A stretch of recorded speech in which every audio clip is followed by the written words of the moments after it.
Hello friends, ചെറുകിട YouTube ക്രിയേറ്റേഴ്സിന് ഒരു സന്തോഷ വാർത്തയുമായി യൂട്യൂബിൽ ഒരു പുതിയ അപ്ഡേഷൻ വന്നിരിക്കുകയാണ്. ഹൈപ്പ്. ഇനി നമ്മുടെ വീഡിയോ ലൈക്ക് ചെയ്യാനും സബ്സ്ക്രൈബ് ചെയ്യാനും ഓർമ്മിപ്പിക്കുന്നതിനൊപ്പം തന്നെ നമ്മുടെ വീഡിയോ ഹൈപ്പ് ചെയ്യാനും ഓർമ്മിപ്പിക്കേണ്ടതാണ്. 500-നും 5 ലക്ഷത്തിനും ഇടയിൽ സബ്സ്ക്രൈബേഴ്സ് ഉള്ള ചെറുകിട യൂട്യൂബ് ക്രിയേറ്റേഴ്സിന് മാത്രമേ ഈ അപ്ഡേഷൻ ലഭിക്കുകയുള്ളൂ. കമന്റ് സെക്ഷനോട് അനുബന്ധിച്ചാണ് ഹൈപ്പിന്റെ ഓപ്ഷൻ വന്നിരിക്കുന്നത്. കമന്റ് സെക്ഷൻ റൈറ്റ് സൈഡിലോട്ട് സ്ക്രോൾ ചെയ്യുമ്പോൾ നമുക്ക് അവിടെ ഹൈപ്പിന്റെ ഓപ്ഷൻ കാണാം.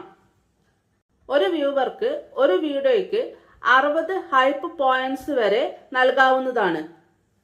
ഒരു വ്യൂവർക്ക് ഒരു വീക്കിൽ ഒരു ചാനലിന്റെ വീഡിയോസിന് 3 വീഡിയോസിന് മാത്രമേ ഹൈപ്പ് നൽകാൻ സാധിക്കുകയുള്ളൂ. 3 കൂടുതൽ വീഡിയോസിന് ഹൈപ്പ് നൽകണമെങ്കിൽ അത് യൂട്യൂബിന് പണം കൊടുത്ത് ഹൈപ്പ് വാങ്ങിക്കേണ്ടതാണ്. ആ പണത്തിന്റെ ഒരു ഷെയർ യൂട്യൂബ് ക്രിയേറ്റേഴ്സിനും ലഭിക്കുന്നതാണ്. നമ്മുടെ പഴയ വീഡിയോസിലൊന്നും ഇപ്പോൾ ഹൈപ്പ് ഓപ്ഷൻ കാണുകയില്ല. 7 ദിവസത്തിനിടയിൽ നമ്മൾ അപ്ലോഡ് ചെയ്ത വീഡിയോസിൽ മാത്രമേ ഈ ഹൈപ്പ് ഓപ്ഷൻ കാണുകയുള്ളൂ. കൂടുതൽ ഹൈപ്പ് പോയിന്റുകൾ കിട്ടുന്ന വീഡിയോകൾ ഹൈപ്പ് ടാബിലേക്കും ഹൈപ്പ് ലീഡർ ബോർഡിലേക്കും ലിസ്റ്റ് ചെയ്യപ്പെടും. ഹൈപ്പ് ലീഡർ ബോർഡിൽ ടോപ്പ് 100 ഹൈപ്പ് പോയിന്റ് കിട്ടിയ വീഡിയോകളാണ് ഉണ്ടാവുക. വിവിധ തരം വീഡിയോ കാറ്റഗറികളിൽ കൂടുതൽ ഹൈപ്പ് ലീഡർ ബോർഡുകൾ ഉണ്ട്.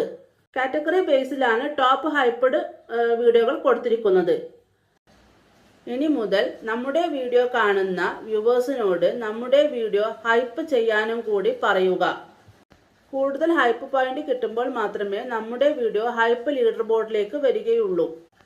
ഇതിലൂടെ നമുക്ക് നമ്മുടെ ചാനലിലേക്ക് കൂടുതൽ സബ്സ്ക്രൈബേഴ്സിനെ കൊണ്ടുവരാൻ സാധിക്കും. പ്രത്യേകിച്ച് പറയുകയാണെങ്കിൽ ഇതൊരു മോണിറ്റൈസേഷൻ ടൂളും കൂടിയാണ്. സെർച്ച് റാങ്കിങ്ങിൽ ഹൈപ്പ് പോയിന്റിന് യാതൊരുവിധ സ്വാധീനവും ഇല്ല. അപ്പോൾ നമ്മൾ നമ്മുടെ വീഡിയോയുടെ കൂടെ ലൈക്ക് ചെയ്യാനും ഷെയർ ചെയ്യാനും കമന്റ് ചെയ്യാനും സബ്സ്ക്രൈബ് ചെയ്യാനും പറയുന്നതിനോടൊപ്പം തന്നെ നമ്മുടെ വീഡിയോ ഹൈപ്പ് ചെയ്യാനും കൂടി പറയുക. ഇതുപോലെയുള്ള പുതിയ അപ്ഡേറ്റ്സുകൾ നിങ്ങളുടെ അടുത്ത് എത്രയും പെട്ടെന്ന് എത്തുന്നതിന് വേണ്ടിയിട്ട് ഐഷാം സൊല്യൂഷൻസ് എന്ന എൻ്റെ ചാനലിൽ സബ്സ്ക്രൈബ് ചെയ്യുക, ലൈക്ക് ചെയ്യുക. നിങ്ങളുടെ അഭിപ്രായങ്ങൾ കമൻറ്റ് ബോക്സിൽ രേഖപ്പെടുത്തുക. അപ്പോൾ നമുക്ക് പുതിയ അപ്ഡേറ്റ്സുമായി വീണ്ടും കാണാം.